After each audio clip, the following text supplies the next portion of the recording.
Hey YouTube, if you're like me and you're new to vaping, I quit smoking, I don't know, what has it been, almost 2.5 months, 3 months, something like that, but yeah, so I'm vaping now, and there's a lot to learn. Like when I started, I used like a cig-alike and moved through that to like King or Pro tanks and stuff like that, and now I'm doing like mods, I guess you call them, where you modify stuff, and I'm gonna be making my own juice. So there's a lot to learn when it comes to e-cig. So today, just as a public thing to save everyone some embarrassment, I wanted to demonstrate some of the mods. Recently I went to a vape meet and I was a little embarrassed because I found that I have been doing it wrong. This is what I've been vaping off of. This is my you heard of the e-cig? This is this is my mech mod that I made.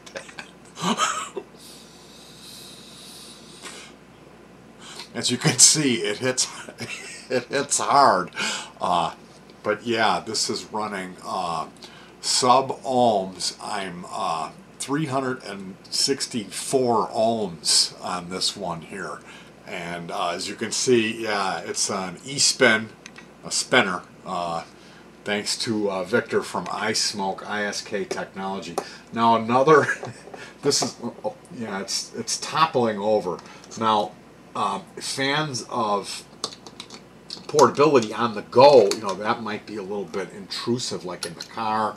You wouldn't want a police officer. So here's my my stealth vape that I've been using. This is, and I find that purple tip really helps to keep it low on the DL.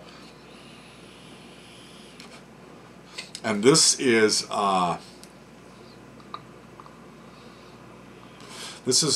my own blend. Yeah, see, it doesn't shut off either. It's okay. This is a spinner too.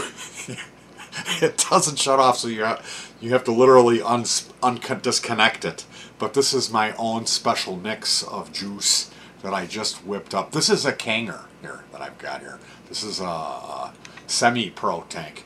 But the juice that I'm vaping in here, this is a mixture of kohlrabi and squash gourd that I've got. It's healthy. It's very good for you. And then finally, for fans of the more adventuresome, I noticed that at the vape meet, I tend to notice that us vapors are a unique breed.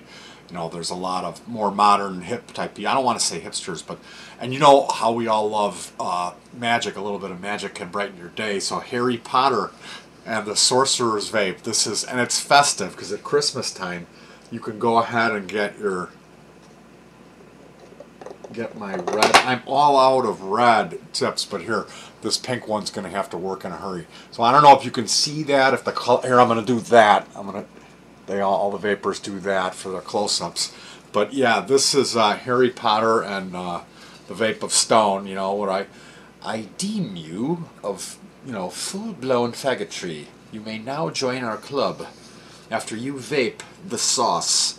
And this is a special mix too, but I'm not going to reveal my mixture. So here, back to you're doing it wrong. This is like down here, we do things different. It takes, you all might be in a hurry, well, we take our time. This here is like the little still that could. And yeah, that's not even e-liquid in there. That's 10W40 that I'm vaping here, and this produces, she chucks. You've heard of Johnny Chimpo? Well, I'm on a budget. I hurt my back. I haven't been working, so this is just Aldi brand maple syrup, and I find that for breakfast. But no, seriously, thank you for joining me for You're Doing It Wrong. Some of what I said in this video was true. I was just going through and putting some parts together, and I thought I gotta share that giant thing. So I just got a little goofy with my stuff and shoot this video real quick. But in all seriousness, I've got a hammer mod coming, and I know there's like a 4,000 page ECF thread about everything that's wrong with that and how you can, you know, make it so it's decent. But I sit on a stool. I play guitar in a band with my family for many years, and I sit on a stool because I have a back injury. So I sit at the stool, we make music, and, you know, I kept picturing myself with the headstock of the guitar knocking over these things, so I thought that hammer's a really good idea, laying it down, and, you know, so it's not standing up. It would just sit there, and I could grab it, and, you know, you know, then I believe your D is sharp, you know, and that would work really well. So we're going to see, because I'm waiting, you know, Fast Tech, and of course it's 7-day, curse of the 7-day ticket, open a ticket and, you know, cash that in for some GoPro camera accessories.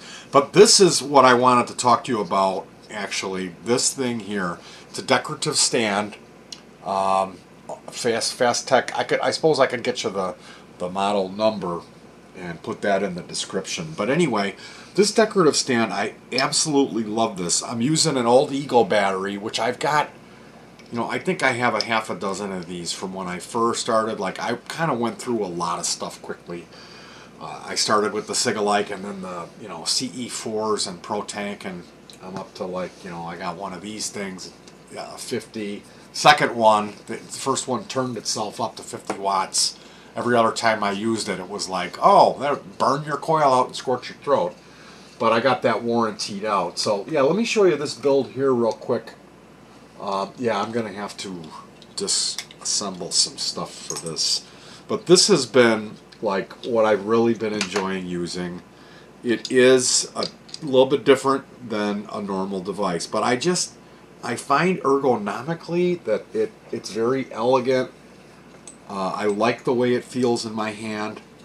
And that base piece, that's the main part of this, does come with the 45-degree adapter, which is this piece here. Is that going to help you guys? It probably isn't. It's a 45, right? So what I have here is, of course, Fast Tech was, you know, a big weight on some of the drip tips that I wanted, so I'm still waiting on those. And what I find, the little clear guys that you get when you sample juice have a tendency to get away from you. So, and I do electronics. I've done electronics for a long time. I built guitar pedals, so I've been using heat shrink, cutting a little heat shrink and putting it on the tips of the whatever drip tip, and that makes it a little bigger. And then these won't slip off, because I do not like metal in my mouth. You know, it's I have a tendency, you know, with the drinking, and then, you know, I'm not drinking, but, you know, chipping your tooth, or, you know, just hurting your teeth, and the rubber on there, it adds to the sensation, but it's much more pleasant of a sensation using the tips. And then color coding them is nice too, but losing them, having them fly off all the time. So yeah, I use a little bit of heat shrink, and this is that build I was talking about. It isn't cheap. This is, you know, about $5 and maybe 50 cents. This is a K-Fun Mini. It's the iVogo, which is a great clone. I paid $16 for that. The 45 degree came with the $5.25 piece. This was maybe, you know, like $2.50, and it isn't the longest one. This is an angled, I think it's stainless. So total, you know, you got this Eagle battery. I mean, those are what, like about $5. Another 5, we're hitting 10, and then like 15, 25, and then another $2.50. So this is, you're looking at like about a $30 investment here for this piece. But the you know, the mini K-Fun, it's a great atomizer. It really is. And the thing that a lot of people don't like about it is what they call the ridiculous mode. When you add the second, it's a little over an inch. You know, I would say that would be 4 or 5 centimeter extension, stainless extension. When you add that, it just gets too long to use in a normal configuration, like the pipe that I had that was, you know, ridiculously long, that type of thing. As you can see, there's no shortage of oddball little devices here, stuff that, you know, like the 747 goes over there. That shipment from Fast Tech goes over there to customs. We're going to have to crack that open and inspect it. Now, getting back to this, yeah, if you don't have a K-Fun Mini, I'm telling you, this iVogo clone is absolutely fantastic. You can get replacement tanks for I think they're about $1, under $1.25, and then stainless ones as well. And the thing about it is, like I was trying to get to when I got distracted again, is I need to switch to a lower nicotine. Running this device in non-ridiculous mode, it only holds like 1.7 milliliters or something. It's not much. So you'll find yourself like, wow, this thing works fantastic, but I'm filling it up constantly. And because it works so well, I was putting my favorite juice in it and then like rationing that out because I didn't like filling it. When you fill this thing, it leaks a little bit. It's just part of the deal with this design. And I wish I knew a way to overcome that, but so I thought, well, I really want to extend this tank and run it at, it's like 4, almost 5 mils when you put the extension. But then you're talking about that, you know, your father's lightsaber, you know, this thing, this ridiculously long thing. So that's kind of how I came around that. Not all of the batteries was, you know, getting this 90 and doing it this way. Not all of the Ego batteries that I have, and I've got a half a dozen, when you tighten them down, some of them, the button will be facing the inside where you can't activate it. So I've used an extension on there, Ego to 510 thread extender, and then the little bushing, there's a bushing on here that I got that actually came with, this bushing came with the K-Fun Mini. But you can get those bushings at Fast Tech too, they're $1. So yeah, some batteries you need that bushing, other ones you don't. You can just screw them right on and they look great. They line up at a perfect angle. But this is it. This is what I've really been enjoying using.